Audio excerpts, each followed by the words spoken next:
सिंहासन बत्तीसी की 29वीं कहानी, मानवती पुतली की कथा। सिंहासन का महत्वाकांक्षी राजा भोज 29वीं बार सिंहासन पर बैठने की कोशिश करता है। वह जैसे ही सिंहासन पर बैठने जाता है, तभी 29वीं पुतली मानवती उसे रोकती है और राजा विक्रमादित्य की एक कहानी सुनाने लगती है। इस बार कहानी राजा की बहन की शादी की है। आइए जानते हैं कि इस किस्से में 29वीं पुतली ने क्या सुनाया। एक बार की बात है, राजा विक्रमादित्य भेष बदलकर राज्य में घूम रहे थे। वो चलते चलते नदी किनारे पहुंचे और वहां चुपचाप खड़े हो गए। अचानक उन्हें बचाओ बचाओ की आवाज सुनाई दी। वह तुरंत वहां पहुंचे जहां से आवाज आ रही थी।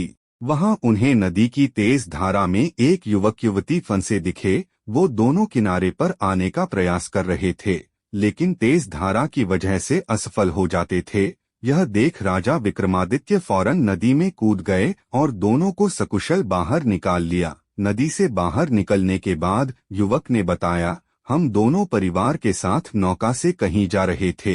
बीच भंवर में हमारी नाव फंस गई। वहां से निकलने की हमने बहुत कोशिश की, लेकिन सफल नहीं हुए। हमारे परिवार के बाकी सदस्य उस भंवर में ही फंसकर मर गए। बस हम दोनों ही किसी तरह तैरकर यहाँ तक पहुँचे थे।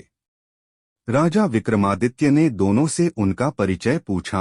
युवक ने बताया, हम दोनों भाई बहन हैं और दूर एक देश के रहने वाले हैं। राजा ने कहा, चिंता मत करो, आप दोनों को सकुशल आपके देश भेज दिया जाएगा। फिलहाल आप दोनों हमारे साथ चलो। यह कहकर राजा विक्रमादित्य दोनों को अपने महल की ओर ले जाने लगे। राजमहल के पास जब प्रहरियों ने राजा को प्रणाम किया, तो युवक युवती को मालूम हुआ कि अपनी जान दांव पर लगाकर उन्हें बचाने वाले खुद महाराजा अधिराज थे। महल पहुंचकर राजा ने नौकरों को बुलाया और दोनों को सारी सुविधाओं के साथ ठहराने को कहा। अब दोनों का मन राजा के प्रति और आदर भाव से भर गया।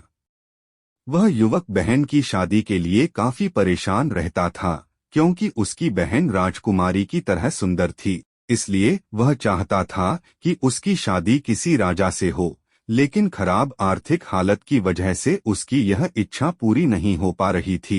अब वह राजा विक्रमादित्य से बहन की शादी का प्रस्ताव रखने की सोच रहा था। यह सोचकर उसने बहन को ठीक से तैयार कराया और उसे लेकर राजा से मिलने राजमहल में गया।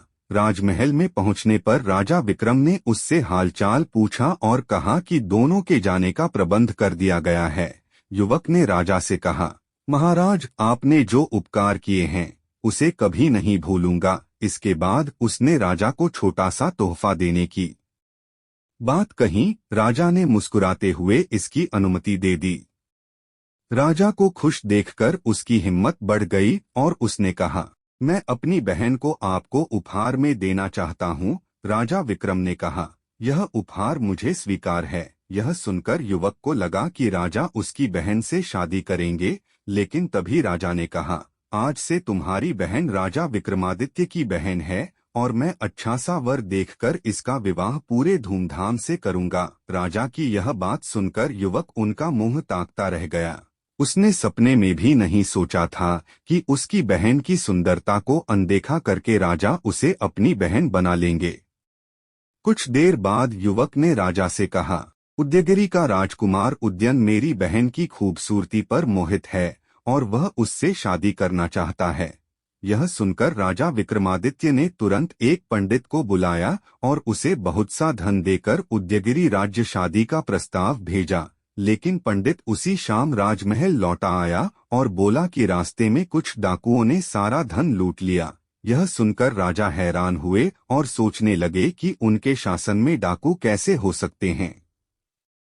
इस बार उन्होंने पंडित को अपने कुछ घुड़सवारों के साथ धन देकर भेजा। साथ ही उसी रात राजा विक्रमादित्य खुद भेष बदलकर डाकुओं का पता लगाने के लिए निकल पड़े। वह उस जगह पहुंचे जहां पंडित को लूटा गया था। वहां उन्हें 4 आदमी बैठे दिखे। राजा समझ गए कि ये वही लुटेरे हैं, जबकि उन चारों ने राजा को कोई गुप्तचर समझा। राजा ने उनसे कहा, डरो मत, मैं भी तुम्हारी तरह चोर ही हूँ। यह सुन चारों ने कहा कि वे चोर नहीं बल्कि इज्जतदार लोग हैं। राजा ने कहा, बहाने मत बनाओ, मुझे भी अपने दल में शामिल कर लो। इसके बाद चारों ने अपनी अपनी खूबियां बताई। एक चोरी का शुभ मुहूर्त निकालता था, दूसरा परिंदे व जानवरों की भाषा समझता था, तीसरा गायब होने की कला जानता था और चौथा कठिन से कठिन यातना झेल सकता था। ये सब सुनने के बाद राजा विक्रमादित्य ने उनका विश्वास जीतने के लिए कहा कि मैं कहीं भी छिपा हुआ धन देख सकता हूँ। जब चोरों ने ये विशेषता सुनी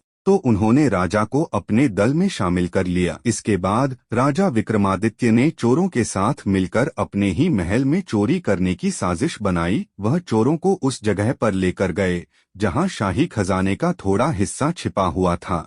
चोरों ने सारा माल बटोर लिया और निकलने लगे, लेकिन तभी सुरक्षाकर्मियों ने चोरों को पकड़ लिया। अगली सुबह चारों को राज दरबार लाया गया। वो डर से कांप रहे थे।